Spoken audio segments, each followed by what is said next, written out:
자, 박근혜 전 대통령 네. 옥중 수사 들어갔습니다. 예, 변호사로 쭉 지켜봐 온 결과 이 수사 정리 한번 해볼까요? 수사 정리라기보다 조금 더 바뀌기를 조금은 기대를 했어요. 안 바뀌죠. 안 바뀌더라고요. 네. 그러니까 저희 지금 문자로 양재열 변호사님 책 제목 알려주세요. 저기 방심위에 걸립니다. 그러면 양재열 변호사님이잖아요. 지열이 아니라. 그러니까 저기 대형 서점 마셔가지고 양재열 쳐보세요.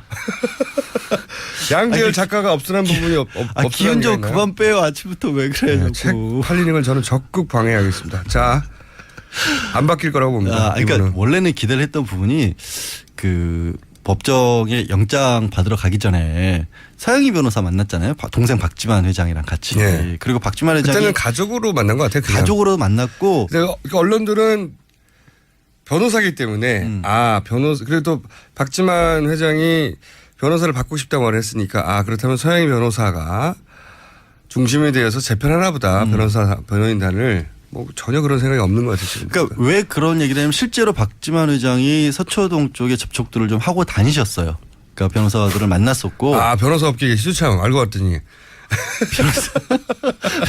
그래서 그런 소문을 들으셨어요? 네, 들었어요. 네, 그랬는데 문제는 이게 바뀌어야 되는데 변호인단에 할 일이 없어요. 이렇게 안 바뀌면. 지금 상황에서는 어느 정도 받아들일 부분이 나와야 우리가 뭐를 다투겠다, 뭐는 인정하자 이렇게 가는데 태도가 안 바뀐다는 거예요. 변호사 업계에서의 그 중평은 어떻습니까? 그러니까 이런 이런 섭외가 들어왔을 때. 그러니까 말씀드린 것처럼 바뀌어야 우리도 작전을 짜볼 수가 있는데 이 지금의 태도를 그대로 유지하는 상태에서는 의미가 없다. 들어가는 게. 뭐 할 게 없잖아요. 할 수 있는 게 없잖아요. 다 부인하고 있는데. 다 부인하면 뻔하거든요. 결과는.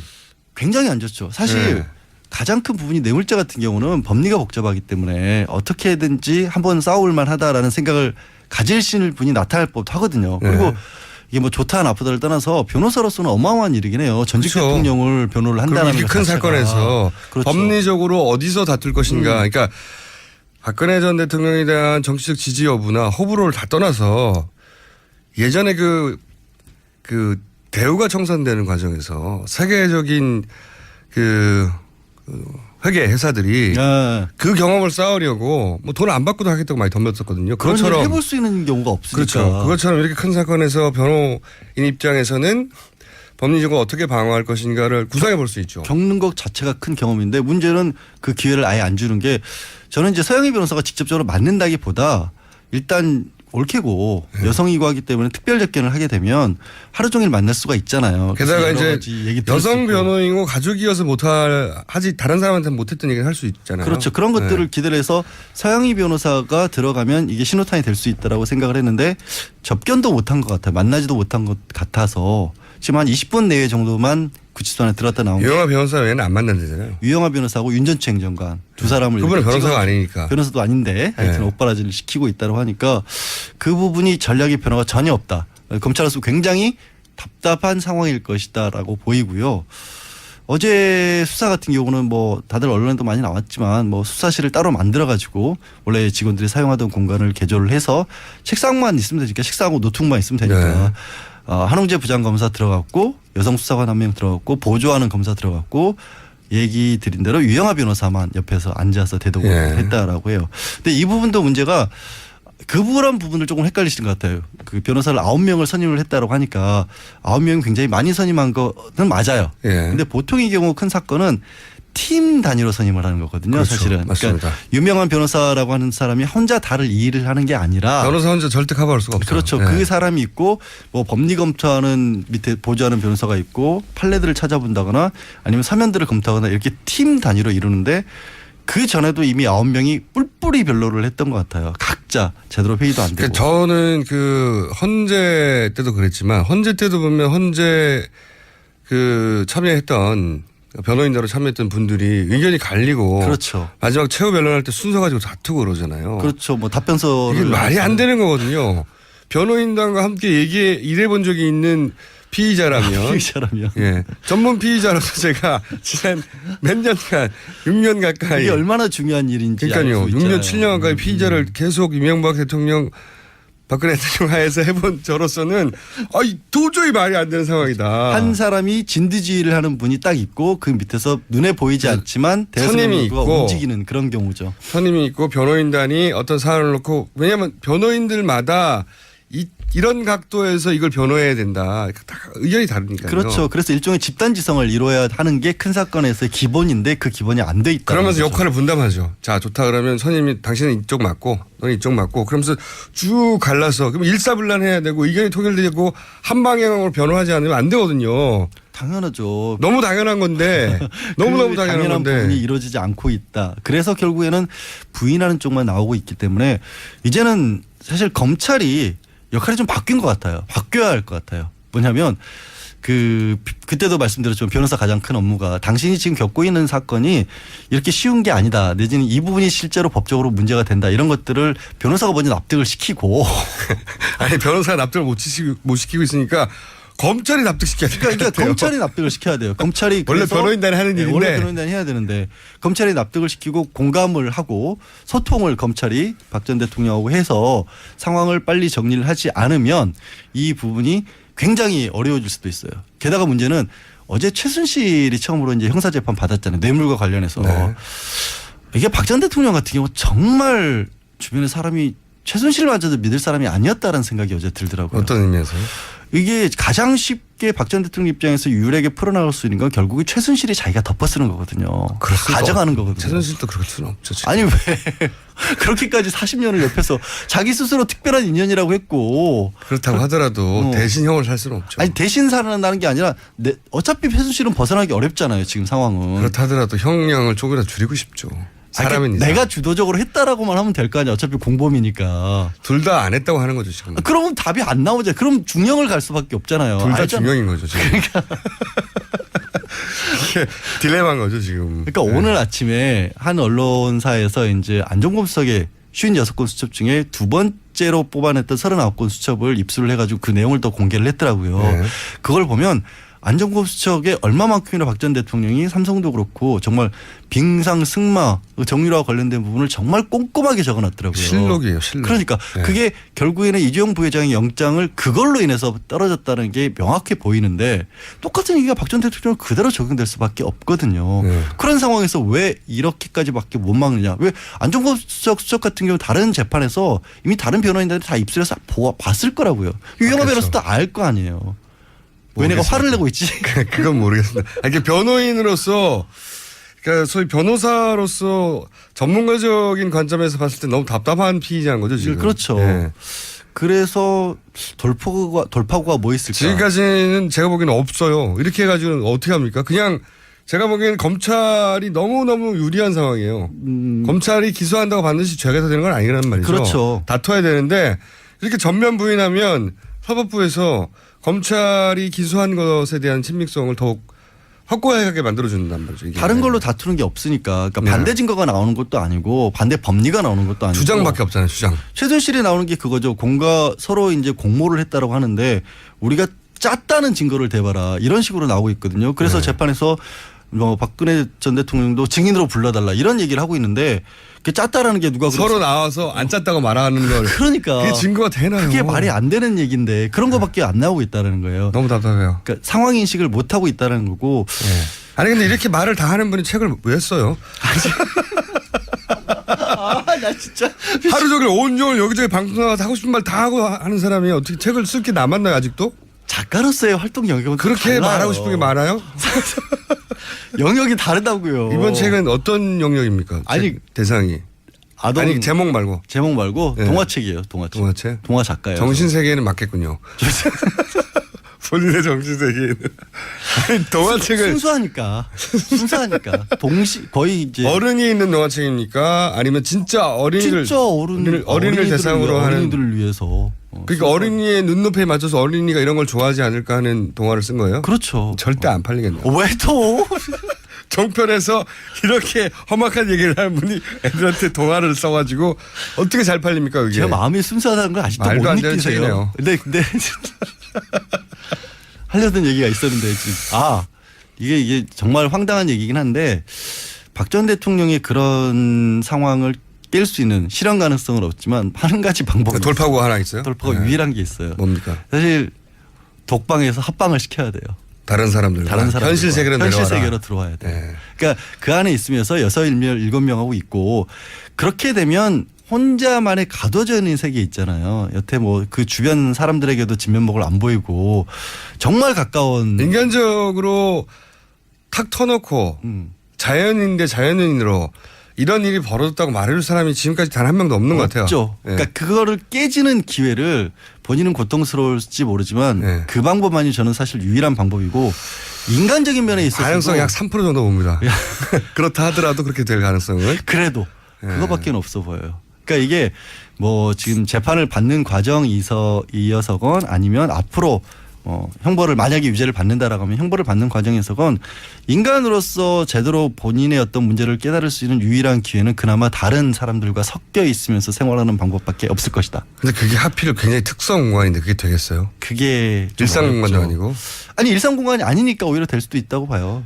저는 지난번에 왜 그 땅콩 회항 사건 때 그 사람은 같이 있었잖아요. 네. 같이 있었으면서 생각보다 많은 걸 깨달았다. 얼마만큼이나 될지는 모르겠지만 그럴 수 있다고 그럴 봅니다. 수 있다고 봐요. 근데 그 경우보다 더 극단적인 경우잖아요. 그분이야 물론 재벌이고 만나는 사람도 제약이 있었겠지만 인간적인 관계를 유지하고 있었을 거 아니에요. 다른 그렇죠. 사람들 친구도 있고. 근데 이 경우는 그것도 없는 거거든요. 그게 참 안타까운 자연인으로서는 굉장히 기구한 삶이고 그리고 비정상적인 삶이죠, 사실. 사실 그런 사람이 이제 대통령이 되는 바람에 이렇게까지 문제가 결국 벌어졌고 그나마 유일한 해법 3%지만 유일한 해법이라는 데는 저도 표를 하나 던집니다. 고맙습니다. 네. 사람과 만나야 된다. 오랜만에 또 한 번 더 공감해 주시는군요. 사람과 3%밖에 안 되는데 사람과 만나야 된다는 데는 저는 동의하는데 이루어질 일이 없죠. 절대. 그러게요. 그러니까 교도소는 아니죠 지금 구치소에서 형이 확정되기 전에 있는 구치소에서 구치소장이 그런 위험을 감수하며 할 리가 없죠. 아니, 그러니까 예우라기보다는 그렇죠. 사고 방지를 위해서 그렇게 절대로 안 하겠지만 가능성이라는 면에서 그렇게 드렸고요. 그 예우 때문에 구치소도 굉장히 신경을 많이 쓰고 있다 그러더라고요. 저도 이제 교정당국에 연락을 해보니까 정말 그야말로 초비상 상태.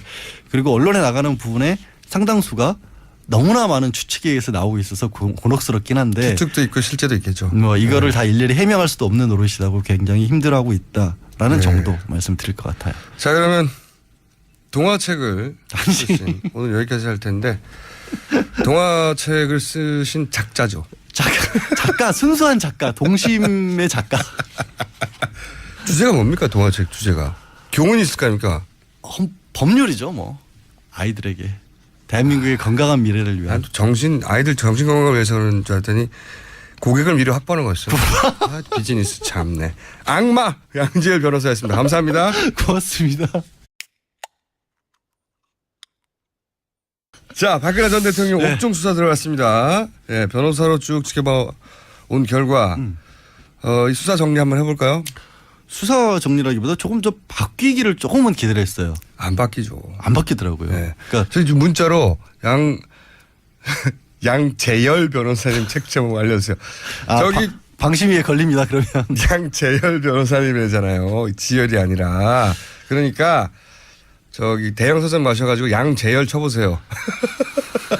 양재열 작가가 없으란 부분이 없으란 기운 좀 그만 빼요. 아침부터 왜 그래요? 네, 책 팔리는 걸 저는 적극 방해하겠습니다. 자, 안 바뀔 거라고 봅니다. 그러니까 이거는. 원래는 기대를 했던 부분이 그 법정에 영장 받으러 가기 전에 서영희 변호사 만났잖아요. 동생 박지만 회장이랑 같이. 네. 그리고 박지만 회장이 그때는 가족으로 만난 것 같아요. 그냥. 가족으로 만났고. 언론들은 변호사기 때문에 그래도 박지만 회장이 변호사를 받고 싶다고 말했으니까 그렇다면 서영희 변호사가 중심이 되어서 재편하나 보다. 변호인단을. 전문 피의자로서 제가 지난 몇 년간 6년 가까이 이게 얼마나 중요한 일인지 그러니까요. 6년 7년 가까이 피의자를 계속 이명박 대통령 박근혜 대통령 하에서 해본 저로서는 도저히 말이 안 되는 상황이다. 한 사람이 진두지휘를 하는 분이 딱 있고 그 밑에서 눈에 보이지 않지만 선임이 있고 움직이는 그런 경우죠. 선임이 있고 변호인단이 어떤 사안을 놓고 왜냐하면 변호인들마다 이런 각도에서 이걸 변호해야 된다. 다 의견이 다르니까요. 그렇죠. 그래서 일종의 집단지성을 이뤄야 하는 게 큰 사건에서의 기본인데 그 기본이 안 돼 있다. 그러면서 역할을 분담하죠. 자, 좋다 그러면 선임이 당신은 이쪽 맞고 너는 이쪽 맞고 그러면서 쭉 갈라서 그럼 일사불란해야 되고 의견이 통일되고 한 방향으로 변호하지 않으면 안 되거든요. 당연하죠. 너무 당연한 건데 너무너무 당연한 건데. 부분이 이루어지지 않고 있다. 그래서 결국에는 부인하는 쪽만 나오고 있기 때문에 이제는 사실 검찰이 역할이 좀 바뀐 것 같아요. 바뀌어야 할 것 같아요. 뭐냐면 그때도 말씀드렸지만 변호사 가장 큰 업무가 당신이 지금 겪고 있는 사건이 이렇게 쉬운 게 아니다. 내지는 이 부분이 실제로 법적으로 문제가 된다. 이런 것들을 변호사가 먼저 납득을 전혀 그런 생각이 없는 것 같아요. 지금. 그러니까 왜 그런 얘기를 하냐면 실제로 박지만 회장이 서초동 쪽에 접촉들을 좀 하고 다니셨어요. 그러니까 변호사들을 만났었고. 아, 변호사 업계에 계시죠? 참 알고 봤더니. 변호사. 아, 그래서 그런 소문을 들으셨어요? 네, 들었어요. 아. 네, 그랬는데 네. 문제는 이게 바뀌어야 되는데 변호인단에 할 일이 없어요. 이렇게 안 바뀌면. 지금 상황에서는 어느 정도 받아들일 부분이 나와야 우리가 뭐를 다투겠다, 뭐는 인정하자 이렇게 가는데 태도가 안 바뀐다는 거예요. 변호사 업계에서의 그 중평은 어떻습니까? 들어온 그러니까 이런 상황 이런 섭외가 들어왔을 때. 섭외가 들어왔을 때 네. 그러니까 말씀드린 것처럼 바뀌어야 우리도 작전을 짜볼 수가 있는데 이 지금의 태도를 그대로 유지하는 상태에서는 의미가 없다. 들어가는 게. 뭐 할 게 없잖아요. 할 수 있는 게 없잖아요. 네. 다 부인하고 있는데. 다 부인하면 뻔하거든요. 결과는. 굉장히 안 좋죠. 사실 네. 가장 큰 부분이 뇌물죄 같은 경우는 법리가 복잡하기 때문에 어떻게든지 한번 싸울 만하다라는 생각을 가지실 분이 나타날 법하거든요. 그리고 네. 이게 뭐 좋다 나쁘다를 떠나서 변호사로서는 어마어마한 일이긴 해요. 전직 그렇죠. 대통령을 변호를 한다는 이렇게 것 큰 자체가. 사건에서 그렇죠. 법리적으로 어디서 다툴 것인가. 그러니까 박근혜 전 대통령에 대한 도 많이 나왔지만 뭐 수사실을 따로 만들어 가지고 원래 직원들이 사용하던 공간을 개조를 해서 책상만 있으면 되니까 책상하고 노트북만 있으면 되니까 네. 한웅재 부장검사 들어갔고 여성 수사관 한 명 들어갔고 보조하는 검사 들어갔고 얘기 드린 대로 유영하 변호사만 옆에서 앉아서 대독을 예. 했다라고 해요. 근데 이 부분도 문제가 그런 부분을 조금 헷갈리시는 것 같아요. 그 변호사를 9명을 선임을 했다고 하니까 9명이 굉장히 많이 선임한 거는 맞아요. 예. 근데 보통의 경우 큰 사건은 팀 단위로 선임을 하는 거거든요. 그렇죠. 사실은. 맞습니다. 그러니까 유명한 변호사라고 하는 사람이 혼자 다를 일을 하는 게 아니라 변호사 혼자 절대 커버할 수가 없어요. 그렇죠. 네. 그 사람이 있고 뭐 법리 검토하는 밑에 보조하는 변호사가 있고 판례들을 찾아본다거나 아니면 서면들을 검토하거나 이렇게 팀 단위로 이루는데 그 전에도 이미 9명이 뿔뿔이 변론을 했던 것 같아요. 각자 제대로 회의도 안 되고. 그러니까 저는 그 헌재 때도 그랬지만 헌재 때도 보면 헌재 그 참여했던 변호인으로 참여했던 분들이 의견이 갈리고 그렇죠. 마지막 최후 변론할 때 순서 가지고 다투고 그러잖아요. 그렇죠. 뭐 답변서를 이게 말이 안 되는 거거든요. 변호인단과 함께 일해 본 적이 있는 피의자라면 피의자라면 정치적 지지 여부나 호불호를 다 떠나서 예전에 그 대우가 청산되는 과정에서 세계적인 그 회계 회사들이 네. 그 경험을 쌓으려고 뭐 돈 안 받고도 하겠다고 많이 덤볐었거든요. 그런 그것처럼 일을 해볼 수 있는 경우가 없으니까. 그렇죠. 그것처럼 이렇게 큰 사건에서 변호인 입장에서는 법리적으로 어떻게 방어할 것인가를 구상해 볼 수 있죠. 겪는 것 자체가 큰 경험인데 문제는 그 기회를 아예 안 주는 게 저는 이제 서영희 변호사가 직접적으로 맞는다기보다 일단 옳게고 여성이고 하기 때문에 특별 접견을 하게 되면 하루 종일 만날 수가 있잖아요. 게다가 여러 이제 가지 얘기 들을 수 여성 있고. 변호인이고 가족이어서 하지 다른 사람한테 못했던 얘기를 할 수 있잖아요. 그렇죠. 그런 것들을 네. 기대를 해서 서영희 변호사가 들어가면 이게 신호탄이 될 수 있다라고 생각을 했는데 접견도 못한 것 같아요. 만나지도 못한 것 같아서 지금 한 20분 내외 정도만 구치소 안에 들어갔다 나온 게 유영하 변호사 외에는 안 만난다잖아요. 유영하 변호사하고 윤전추 행정관 두 사람을 그분은 이렇게 변호사가 찍어서 아니니까. 변호사도 아닌데 하여튼 네. 엇바라지를 시키고 있다고 하니까 그 부분이 전략의 변화가 전혀 없다. 검찰로서 굉장히 답답한 상황일 것이다라고 보이고요. 어제 수사 같은 경우는 뭐 다들